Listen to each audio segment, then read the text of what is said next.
Hello and welcome back. इस video में हम एक बहुत ही सिंपल से टर्म के ऊपर डिस्कशन करेंगे जिसका नाम है डाइवर्सिफिकेशन। सुनने में बहुत सिंपल लगता है, इसकी डेफिनेशन भी बहुत सिंपल है, बट ये बहुत ही ज़्यादा इम्पॉर्टेंट और इतना सिंपल चीज़ है नहीं जितना लोगों को लगती है सुनने में। अगर आप अभी नए हैं अपनी ट्रेडिंग की जर्नी में और आप ये स्टार्ट कर रहे हैं तो आपके लिए बेनिफिशियल यही होगा कि आप स्टार्टिंग में ही डाइवर्सिफिकेशन को लेके एकदम क्लैरिटी अपने माइंड में रखें, क्योंकि कुछ सालों तक अगर आप ट्रेडिंग में रहेंगे तो उसके बाद आपको क्लैरिटी आने ही वाली है डेफिनेटली कि डाइवर्सिफिकेशन एक्चुअल टर्म्स में होता क्या है। बट उस बीच आप जो भी मिस्टेक्स करने वाले हैं उससे आप बच जाते हैं अगर आपको स्टार्टिंग से क्लैरिटी है डाइवर्सिफिकेशन को लेके, क्योंकि जितना सिंपल ये सुनने में लगता है उतना ही ज़्यादा ये इंपॉर्टेंट भी है और उतना ही इसको समझना भी इंपॉर्टेंट है। तो भले ही आपको पहले से पता है डाइवर्सिफिकेशन का मतलब, बट स्टिल इस वीडियो में मैं आपको थोड़ा सा क्लैरिटी देने की कोशिश करूंगा इस वर्ड के अराउंड और किस तरीके से ये वर्ड आपके ट्रेडिंग जर्नी में हेल्प करेगा, कितने टाइप ऑफ डाइवर्सिफिकेशन आप कर सकते हो और एक्चुअल टर्म्स में इसका क्या मीनिंग है आपके ओवरऑल ट्रेडिंग में। तो देखिए, डाइवर्सिफिकेशन का सिंपली मतलब ये होता है कि अपना सारा पैसा या सारा रिस्क सब कुछ एक जगह ना रख के उसको मल्टीपल क्लासेस में डिवाइड कीजिए। जैसे कि अगर आप स्टॉक्स के टर्म्स में डाइवर्सिफिकेशन जानना चाहते हैं तो उसका मतलब है कि आप अपना सारा पैसा एक सिंगल स्टॉक में ना डाल के थोड़ा थोड़ा पैसा मल्टीपल नंबर ऑफ स्टॉक्स में डालें। वैसे ही अगर आप एसेट क्लास के टर्म्स में डाइवर्सिफिकेशन समझते हैं, कहा जाता है कि आपको सारा एक एसेट क्लास में नहीं बल्कि मल्टीपल एसेट क्लासेस में डिवाइड करना चाहिए। थोड़ा डेट में रखना चाहिए, थोड़ा गोल्ड में रखना चाहिए, थोड़ा एफडीज भी बनानी चाहिए इस हिसाब से। तो ये क्यों कहते हैं और इसके क्या इम्प्लीकेशन है, अगर हम ऐसा नहीं करेंगे तो उससे क्या फ़र्क पड़ेगा, क्या कोई पॉजिटिव इम्पैक्ट होता है या कोई नेगेटिव इम्पैक्ट होता है। तो इसको हम एक सिंपल एग्जांपल से समझेंगे। मान के चलिए आपका पूरा पोर्टफोलियो 10 लाख का है और इस वक्त हम डाइवर्सिफिकेशन स्टॉक स्पेसिफिक टर्म्स में बात कर रहे हैं कि कितने नंबर ऑफ स्टॉक्स में आपको इन्वेस्ट करना चाहिए, क्या वो कम नंबर्स होने चाहिए या ज़्यादा होने चाहिए, उस तरीके से हम इसमें बात करेंगे। तो अब मान के चलिए आपका 10 लाख का पोर्टफोलियो है, तो अपना पूरा 10 लाख एक सिंगल स्टॉक में अगर आप लगा देते हैं तो डेफिनेटली आप डाइवर्सिफिकेशन को नहीं फॉलो कर रहे हैं, आप सारा पैसा अपना एक ही स्टॉक में लगा रहे हैं। बट अगर डाइवर्सिफिकेशन को फॉलो करते हैं और आपने डिसाइड किया हुआ है कि मैं किसी भी स्टॉक में 5% से ज़्यादा पैसे अपने पोर्टफोलियो का नहीं लगाऊंगा, तो इसका मतलब है कि आप एक स्टॉक में सिर्फ 50,000 रुपये लगा सकते हैं मैक्सिमम। तो फिर आपको 20 नंबर ऑफ स्टॉक्स रखने ही पड़ेंगे अपना पूरा 10 लाख अगर आपको मार्केट में इन्वेस्ट करना है। बट अगर हम देखें तो कुछ टर्म्स में ये पॉजिटिव भी होता है और कुछ टर्म्स में नेगेटिव भी होता है। मान के चलते हैं कि जैसे आपने रिसर्च किया काफ़ी सारे स्टॉक्स को लेके और अपना काफ़ी टाइम उनके रिसर्च में दिया, उनके चार्ट पैटर्न समझने में दिया और पूरे इन डेप्थ आपने एनालिसिस किया उस कंपनी को लेके, और उसके बाद जाके आपको एक ऐसी कंपनी दिखती है जिसमें आपको लगता है कि डबल होने का पोटेंशियल है। बट अगर आप डाइवर्सिफिकेशन फॉलो करेंगे तो आप उस कंपनी में भी सिर्फ 50,000 से ज़्यादा नहीं लगा सकते। लेकिन अगर आप डाइवर्सिफिकेशन नहीं फॉलो करते हैं तो आप अपना पूरा 10 लाख उस सिंगल कंपनी में लगा सकते हैं। बहुत क्लियर। तो पूरा 10 लाख उस सिंगल कंपनी में लगाएंगे और अगर वो कंपनी डबल हो जाती है तो आपके ओवरऑल पोर्टफोलियो जो है वो 10 लाख से बढ़ जाता है। यानी कि ओवरऑल पोर्टफोलियो पे आपको 10 लाख का प्रॉफिट होता है, पोर्टफोलियो आपका नया 20 लाख का बन गया। बट अगर आप उसमें डाइवर्सिफिकेशन फॉलो करेंगे तो आप उसमें सिर्फ 50,000 ही लगा पाएंगे। और अगर आपका एनालिसिस आपकी कैलकुलेशन सही बैठती है और वो स्टॉक डबल हो भी जाता है तो ओवरऑल पोर्टफोलियो पे आपके कोई फर्क पड़ेगा नहीं, क्योंकि 10 लाख का पोर्टफोलियो अब 50,000 से और बढ़ जाएगा क्योंकि आपका एक 50,000 वाला स्टॉक डबल हो गया। तो अगर इस तरीके से देखें तो डाइवर्सिफिकेशन तो कहीं ना कहीं हमें एक बेकार चीज़ लगती है। बेकार चीज़ का मतलब कि कहीं ना कहीं आपको ज़्यादा कमाने से रोकने के लिए डाइवर्सिफिकेशन बना हुआ है कि आप किसी एक अच्छे स्टॉक से बहुत ज़्यादा अमाउंट में पैसा ना कमा सकें उसमें डाल के।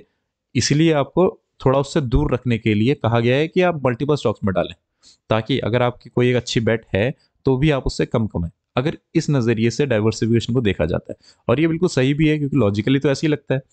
बट स्टिल हम डाइवर्सिफिकेशन को क्यों सबसे इम्पॉर्टेंट और सबसे मतलब ज़रूरी समझते हैं कि ये चीज़ आपको स्टार्टिंग से ही फॉलो करती करनी चाहिए कि आपको मल्टीपल स्टॉक्स में डाइवर्सिफाई करना है बजाय सिंगल स्टॉक। तो इसको भी हम समझते हैं इसी एग्जांपल से कि मान के चलिए आपने जो स्टॉक चुना है उस स्टॉक में आपका जो कन्विक्शन है वो कितना हो सकता है।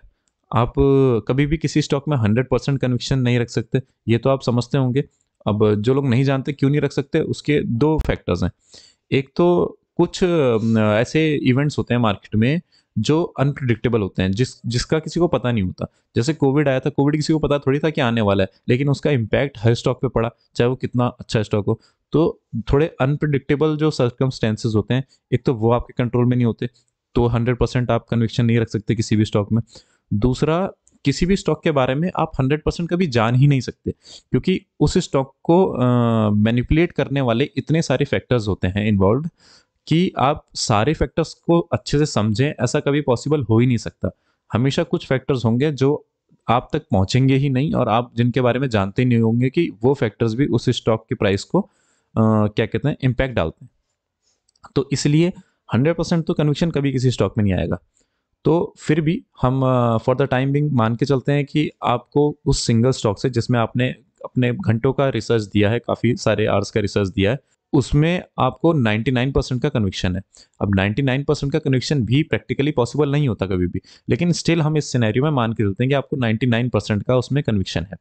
तो इसका मतलब उस सिंगल स्टॉक के सक्सेस होने के चांस, यानी कि डबल होने के चांस 99% है, और सिर्फ 1% चांस है उसके फेल करने का। बहुत ही क्लियर सी बात है। अब जब उसके 99% चांस है डबल होने के, तो क्यों ना मैं अपना पूरा 10 लाख का पोर्टफोलियो उसी में लगा दूं। बहुत लॉजिकल सी बात है ना, क्योंकि उस 10 लाख के भी डबल होने के चांस 99% हो जाएंगे। और अगर मैं सिर्फ उसमें डाइवर्सिफिकेशन की वजह से 85,000 लगाता हूँ, तो मेरे 50,000 के डबल होने के चांस हो जाते हैं 99%। और अगर वो डबल हो भी जाएगा तो भी मेरे ओवरऑल पोर्टफोलियो पे कोई फर्क पड़ेगा नहीं। तो यहाँ से आपके पास दो रास्ते आ जाते हैं जब आप उस स्टॉक में पैसे डालते हैं। या तो वो स्टॉक डबल होगा, यानी कि आपने पूरा 10 लाख डाला है वो 20 लाख हो जाएगा, या तो वो स्टॉक 1% चांस है फेल होने का, यानी कि आपका वो स्टॉक जीरो हो जाएगा। तो वो 1% चांस उसके फेल होने का आपने रख लिया, बट क्योंकि 99% चांसेस हैं उसके डबल होने के, तो मैं मान के चलता हूँ वो डबल हो जाएगा। अगर वो डबल होता है तो उससे होगा क्या? क्या आपके मतलब जिस चीज़ को लेके आप ट्रेडिंग में आए थे कि मैंने कुछ वेल्थ जनरेट करनी है, या सर्टेन नंबर आपके दिमाग में था कि वहाँ तक पहुँचना है, क्या आप वहाँ तक पहुँचेंगे? नहीं पहुँचेंगे। ज़ाहिर-सी बात है आपको गेम में बने रहना पड़ेगा। क्योंकि अगर आप एक सिंगल डबल करने से, वो किसी स्टॉक को डबल करने से अगर आप उस मुकाम तक पहुँच जाते जो आपने डिसाइड किया था, तो आपके पास ऑलरेडी बहुत सारा पैसा रहा होगा।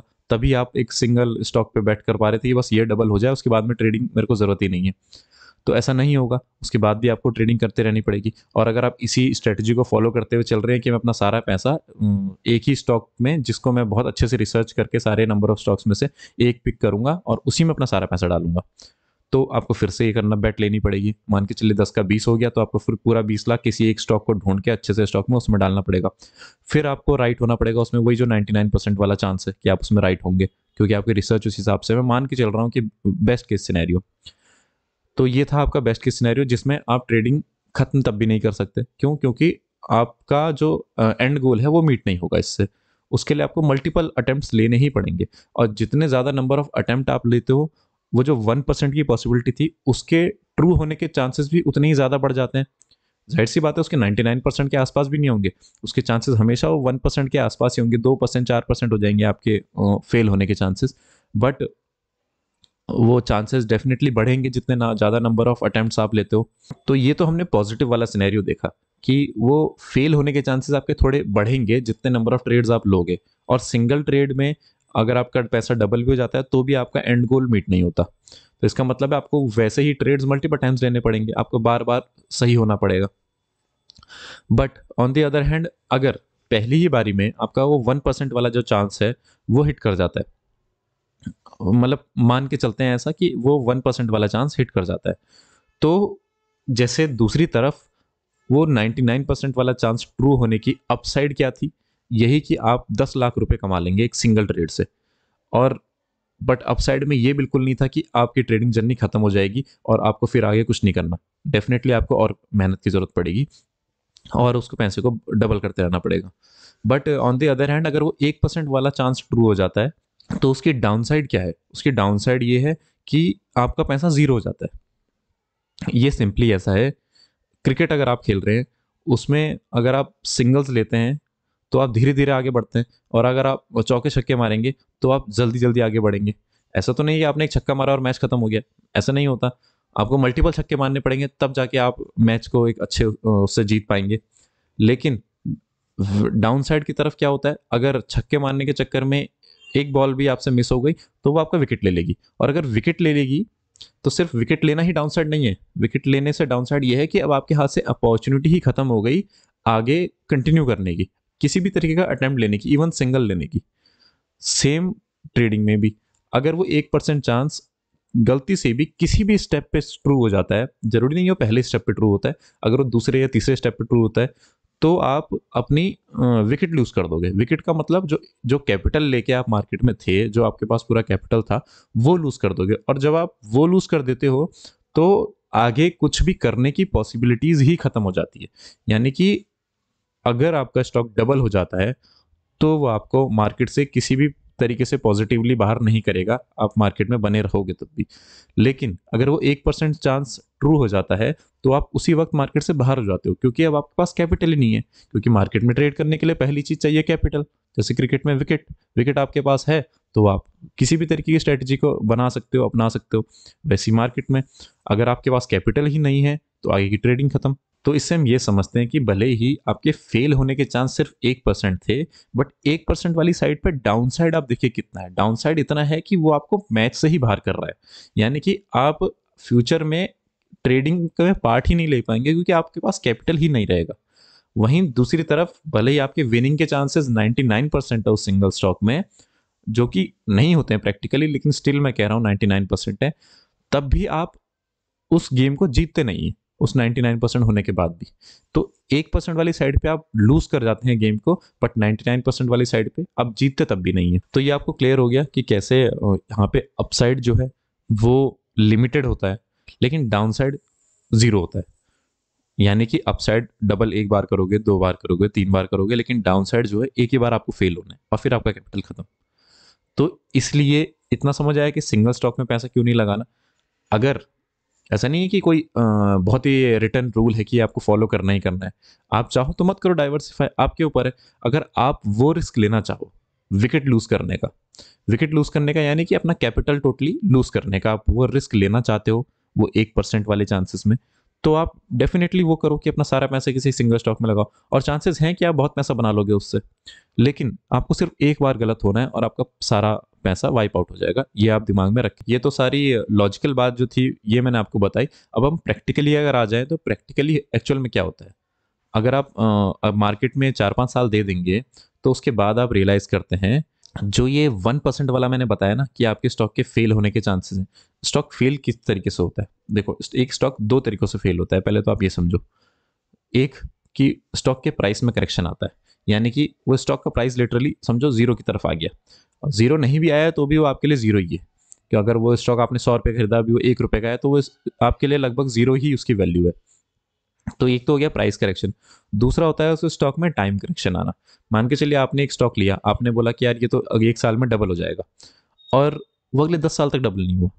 तो आपने तो तब बेचना था तब वो डबल होगा, वो सेम प्राइस पे घूम रहा है बट वो डबल नहीं हो रहा है। तो उसने जीरो तो वो स्टॉक नहीं हुआ, लेकिन उसने टाइम करेक्शन तो आपको दे दिया ना, आपको 10 साल मार्केट से आउट रखेगा वो। क्यों? क्योंकि आपको सारा पैसा उस सिंगल स्टॉक में इन्वेस्टेड था, है ना। तो अब सारा पैसा उस सिंगल स्टॉक में इन्वेस्टेड आपने रख रखा है, तो 10 साल के लिए आप मार्केट से भी आउट रहोगे जब तक वो अपने टारगेट पे नहीं आएगा। तो ना वो प्राइस में करेक्ट हुआ, ना उसने आपको मार्केट में कुछ और प्ले करने दिया, तो ना वो टारगेट पे आया ना वो जीरो पे आया। तो कुछ साल ट्रेड करने के बाद आप ये जानते हो कि ये जो टाइम करेक्शन और प्राइस करेक्शन वाला सिनेरियो है जिसके 1% चांस है, अगर आपने बहुत ज़्यादा रिसर्च किसी स्टॉक में करी है, उसके बाद उसके 1% अगर चांस है टाइम करेक्शन या प्राइस करेक्शन दिखाने के, वो 1% चांस बहुत ही ज़्यादा कॉमन है मार्केट में, कि वो जो 1% चांस उस स्टॉक के होंगे वो वही चांसेस ले लेगा और वो टाइम करेक्शन या प्राइस करेक्शन दिखा देगा बहुत सारी रिसर्च के बाद भी। ये बात जो होती है ये आप स्टार्टिंग में नहीं रियलाइज करते। जब आप स्टार्टिंग में ट्रेड करना शुरू करते हो तो आपको लगता है कि मैं तो अपनी सारी रिसर्च करी है, सारे एनालिसिस किए हैं, उस हिसाब से तो एकदम परफेक्ट स्पॉट पे स्टॉक है और एकदम क्लियरली आपको विजिबल है कि ये डबल होएगा। बट जब आप प्रैक्टिकली उसमें उतरोगे तो आपको पता चलेगा कि कितने ज़्यादा नंबर ऑफ टाइम्स वो जो 1% पॉसिबिलिटी होती है ना वो ट्रू होती है, और स्टॉक आपके पूरे एनालिसिस की ऐसी की तैसी करके रख देता है और अगेंस्ट उसके भागता रहता है। चाहे आप कितने भी एक्सपर्ट ट्रेडर हो, इवन चाहे आप वॉरेन बुफे भी हो, लेकिन उसके बाद भी आप अगर आप उनको भी फॉलो करते हो तो उनका भी अगर आप देखोगे, अभी रिसेंटली उन्होंने किसमें पेटीएम में एंट्री ली थी और अभी उसमें से लॉस में उन्होंने एग्जिट भी ले ली। तो चाहे आप इतने महान इंसान जब हैं, जब वो मार्केट को उस तरीके से प्रिडिक्ट नहीं कर पाए, तो फिर हम लोग क्या है, आप समझ रहे हैं ना। वो कन्विक्शन की 99% सही होने वाला वो डेफिनेटली किसी में भी नहीं आता, चाहे आप कितना भी रिसर्च करो। और उसका रीज़न भी बहुत सिंपल है, क्योंकि लॉजिकली ऐसा हो ही नहीं सकता कि 99% जो फैक्टर्स हैं एक स्टॉक के प्राइस में मूवमेंट लाने के, वो आपने देखे हैं या मैंने देखे हैं।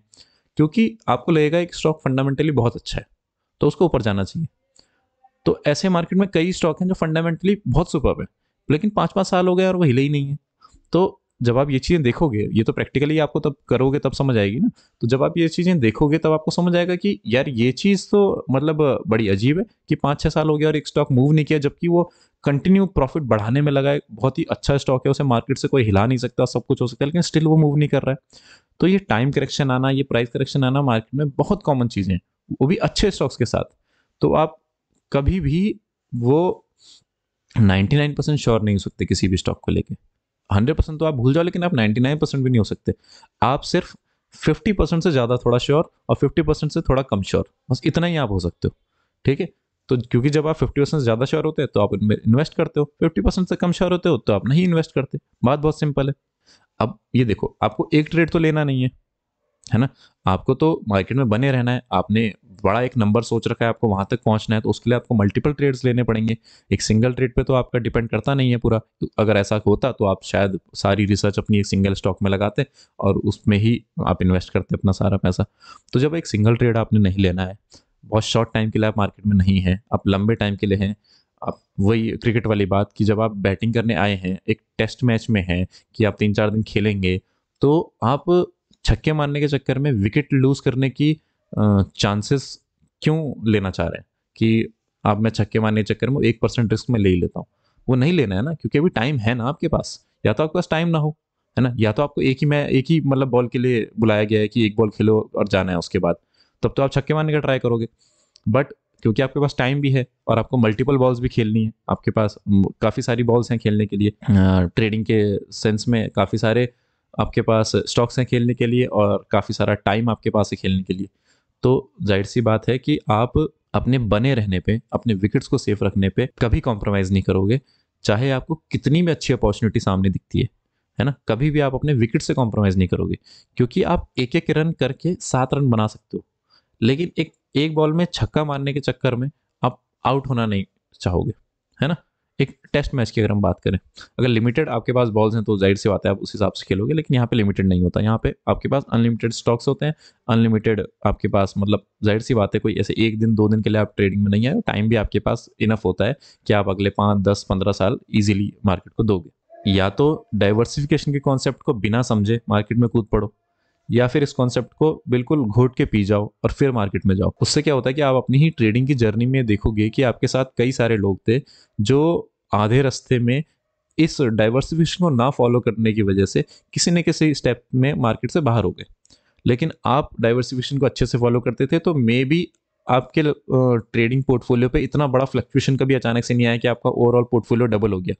लेकिन आप मार्केट में बने रहोगे, उस टाइम तक बने रहोगे जो टाइम आपने डिसाइड किया था, और उस नंबर तक भी आप पहुंचोगे जो आपने डिसाइड किया था। क्लियर है डाइवर्सिफिकेशन का कॉन्सेप्ट? अब देखिए मैं पर्सनली किस तरीके से डाइवर्सिफाई करता हूँ। डाइवर्सिफिकेशन एक सेंस में एसेट क्लास में होता है, जो मैंने आपको बताया था। एसेट क्लास का मतलब है कि अगर आप इक्विटी में हैं, कुछ नंबर ऑफ आपका अमाउंट जो है टोटल पोर्टफोलियो का इक्विटी में लगा है, तो आप उसके पैरेलल में कुछ अमाउंट जो है डेट में भी रखें, कुछ अमाउंट गोल्ड में भी रखें, ताकि डिफरेंट डिफरेंट एसेट क्लासेस में आपका पैसा रहे, ताकि किसी टाइम पे अगर कोई एक एसेट क्लास जैसे इक्विटी है, कोविड के टाइम पे पूरी इक्विटी डाउन हो गई, तो उसमें डिपेंड नहीं करता आपने कौन से स्टॉक में पैसा लगाया था, तो अगर पूरी इक्विटी भी डाउन हो सकती है तो आप उसके लिए हेज करने के लिए उस पैसे को आधे को दूसरे एसेट क्लास में लगा के रखते हो, ताकि अगर ये लो होगा तो एटलीस्ट यहाँ पे तो मेरे पे पैसा है। तो इसमें लोग क्या करते हैं, कुछ पैसा इक्विटी में लगाते हैं, कुछ पैसा म्यूचुअल फंड में लगाते हैं, कुछ पैसा डेट में लगाते हैं, कुछ पैसा गोल्ड में लगाते हैं। मेरे सेंस में अगर आप मुझसे पूछेंगे कि क्या ये सही तरीका है, डिपेंड करता है कि आप कौन है और किस तरीके से आपका ओवरऑल पोर्टफोलियो है और आप ट्रेड करते हैं। अगर आप ट्रेडिंग में बिगिनर हैं, आपको नहीं आता है, तो आपको उस वक्त के लिए म्यूचुअल फंड आपके लिए एक अच्छा ऑप्शन है अपने पैसे को हेज करने के लिए, क्योंकि आपको आता नहीं है तो आपके चांसेस हैं ज़्यादा डायरेक्ट इक्विटी में पैसा लूज करने के, तो आप म्यूचुअल फंड का सहारा भी साइड बाय साइड लेते हैं। लेकिन अब आपको डायरेक्ट इक्विटी में अगर इन्वेस्ट करना एक बार आ गया है, तो उसके बाद आपको म्यूचुअल फंड में डाइवर्सिफाई करने का कोई सेंस बनता नहीं है। अगर आप इक्विटी में मतलब डायरेक्ट स्टॉक्स को बाइंग सेलिंग में आपके पास अच्छा 5-7 साल का एक्सपीरियंस हो चुका है और आप अच्छा खासा कंसिस्टेंटली प्रॉफिट बना पाते हो, तो आप अपना सारा पैसा या तो इक्विटी या डेट में डाइवर्सिफाई करते हैं, ना कि इक्विटी मतलब डायरेक्ट स्टॉक्स और म्यूचुअल फंड्स में। क्यों? क्योंकि in the end mutual funds भी तो इक्विटी है ना।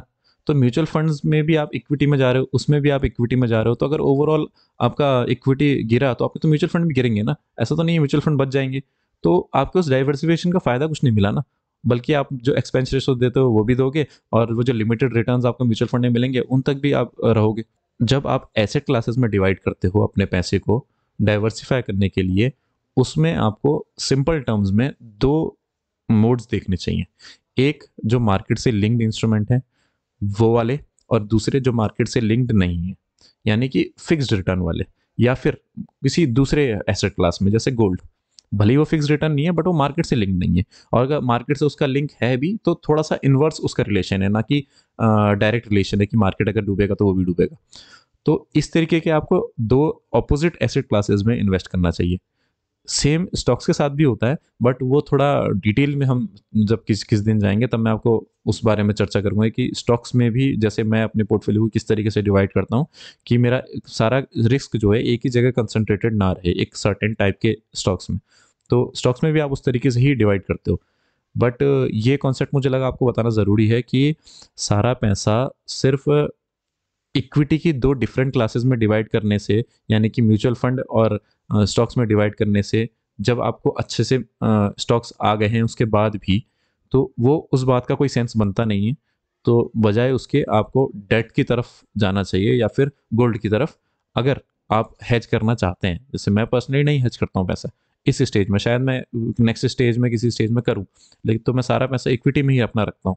लेकिन अगर आप चाहते हैं कि मैं अपने पैसे को हेज करूं, हेज करने का सिंपली मतलब है, देखो आप उसके पैरेलल वाले किसी इंस्ट्रूमेंट में, पैरेलल नहीं कहूंगा, उसके ऑपोजिट वाले किसी इंस्ट्रूमेंट में अपने पैसे को रखते हो। इन केस अगर ये डाउन जाता है तो आपके पास यहाँ पे कैपिटल रहता है जिसपे उसका कोई फर्क नहीं पड़ने वाला। और कुछ लोग इसलिए भी ये करते हैं डाइवर्सिफाई कि अगर ओवरऑल इक्विटी डाउन जाती है तो उनका जो पैसा इक्विटी में मान के चलिए 50% अगर उन्होंने लगाया है तो वो भी डाउन जाएगा। तो जो बाकी 50% डेट में है वो वहां से उठा के उस बॉटम पे इक्विटी में और अपनी पोजीशंस बना सकते हैं, ताकि एक लोअर प्राइस में इक्विटी में उनकी पोजीशन और ज़्यादा स्ट्रांगली बन जाए। क्योंकि मार्केट का सिंपल है, जब वो डाउन जाता है तो वो अब भी आता ही है। तो जब एसेट क्लासेस में डाइवर्सिफाई करने की बात आती है तो वहाँ आप दो ऐसे इंस्ट्रूमेंट देखते हो जो एक दूसरे से लिंक नहीं है। मतलब कि कोई डायरेक्ट उनका रिलेशन नहीं है, किसी के अप जाने पे दूसरा अप नहीं जाता और किसी के डाउन जाने पे दूसरा डाउन नहीं जाता। फिर तो आपका पर्पस ही खत्म हो गया ना डाइवर्सिफाई करने का। सेम आप स्टॉक्स में भी देखते हो। आप ऐसा नहीं है कि आप ने रिसर्च करी किसी सिंगल स्टॉक में, और क्योंकि आपको डाइवर्सिफाई करना था तो आपने उसमें ना लगा के आपने एक सेम पैरेलल जो मतलब मान के चलिए उसी के पैरेलल कोई कंपनी है दूसरी, और वो भी आपको पता है कि क्योंकि ये अच्छी है तो वो भी अच्छी है, क्योंकि एक जैसा काम करते हैं, एक जैसा उनका सब कुछ है, तो आपने उसमें भी लगा दिया अपना आधा पैसा। तो आप तब आप कह रहे हो कि मैंने 50-50 डाइवर्सिफाई कर दिया। वैसे नहीं होता। अगर वो वाला एरिया, वो सेक्टर या फिर उस तरीके का बिजनेस डाउन जाएगा तो भी आपका टोटल पैसा डाउन जाएगा। तो आपको वहां पे स्टॉक के केस में इस तरीके से डाइवर्सिफाई करना होता है कि आपका जो रिस्क है वो कंसंट्रेटेड ना रहे एक जगह पे। क्योंकि उसके मैंने आपको आउटकम बता दिया कि अगर वो 1% चांस भी है आपके वहाँ फेल करने की, तो वो फेलियर आपको मैच से ही बाहर कर देगा। और मैच से अगर बाहर कर देगा तो फिर इक्विटी में आप दोबारा आने से भी आप डरोगे और आपके पास पैसा होगा भी नहीं आने के लिए। तो आई होप आपको डाइवर्सिफिकेशन हर एक एस्पेक्ट से क्लियर हो गया होगा। मैं पर्सनली देखिए मेरे पोर्टफोलियो में बहुत सिंपली अगर मैं बात करूं तो सारा इक्विटी में इन्वेस्टेड रखता हूं। म्यूचुअल फंड मेरे पास हैं बट वो ईएलएसएस वाले हैं, तो वो मैंडेटरी होते हैं इसलिए वो रखने पड़ते हैं ईएलएसएस में। नहीं तो मैं वो भी अपना सारा म्यूचुअल फंड का पैसा भी सारा इक्विटी में, डायरेक्ट इक्विटी में ही रखता, यानी कि डायरेक्ट स्टॉक्स में ही रखता। तो स्टॉक्स में जब मैं रखता हूँ पैसा तो उसको मैं सिंपली एक थंब रूल से रखता हूँ कि किसी भी स्टॉक में मैं अपने पूरे पोर्टफोलियो के 5% से ज़्यादा का अमाउंट ना लगाऊं। जैसे मान के चलते हैं वही 10 लाख वाला अगर सीन है, तो एक स्टॉक में 50,000 से ज़्यादा किसी भी केस में ना जाए। अगर आपको बहुत ज़्यादा कन्विक्शन भी है तो भी नहीं।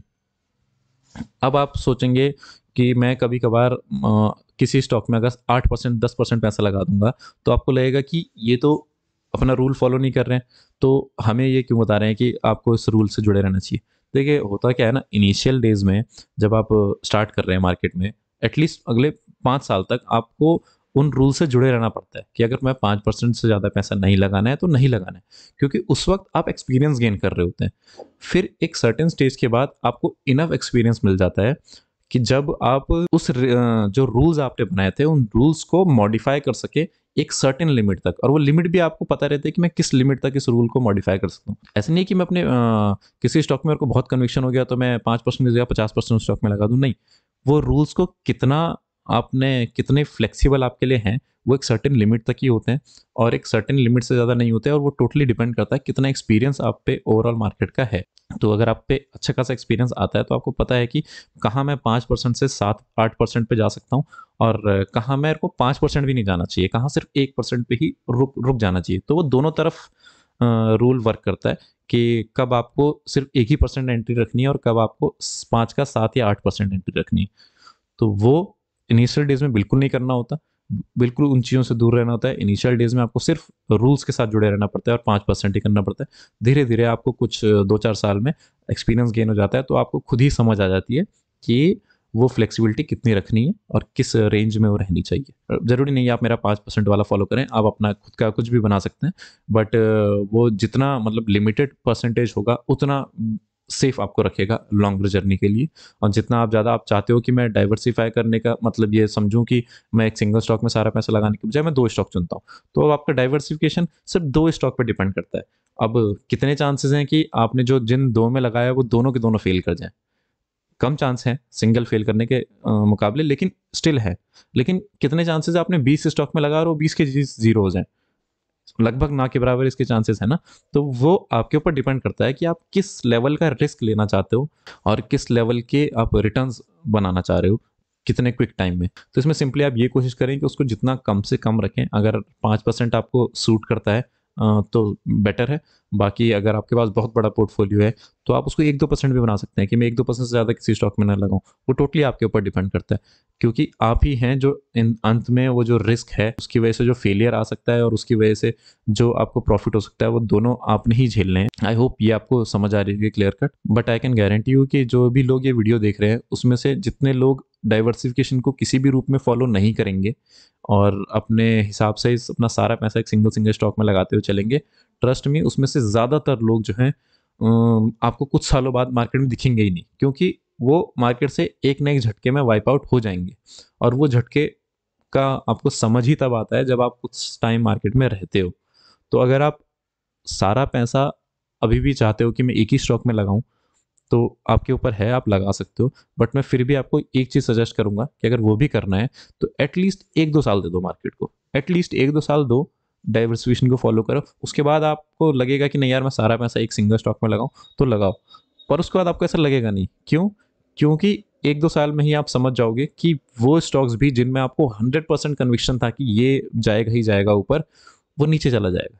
तो ऐसे जब आप एग्जाम्पल प्रैक्टिकली खुद देखोगे तो आप ज़्यादा बेटर समझ पाओगे। तो आई होप इस वीडियो से आपको कुछ लर्निंग के लिए मिला होगा और ये डाइवर्सिफिकेशन का कॉन्सेप्ट आपको थोड़ा सिंप्लीफाई हुआ होगा। थोड़ा वीडियो ज़्यादा लंबी हो गई एक छोटी सी चीज़ के ऊपर, बट ये छोटी सी चीज़ बहुत ही इंपॉर्टेंट है आपके लिए। मैं बार बार कहता हूँ कि अगर आप लंबे टाइम के लिए ट्रेडिंग में इन्वॉल्व होना चाहते हो, वेल्थ जनरेट करना चाहते हो, तो ये कॉन्सेप्ट बिल्कुल आप अपनी डायरी में नोट कर लो कि डाइवर्सिफिकेशन तो मेरे को फर्स्ट डे से ही फॉलो करना है, क्योंकि विकेट हमें नहीं लूज करनी है। हम सिंगल डबल लेके सेंचुरी बना लेंगे, बट विकेट नहीं जानी चाहिए। ठीक है, तो goodbye, take care and keep learning.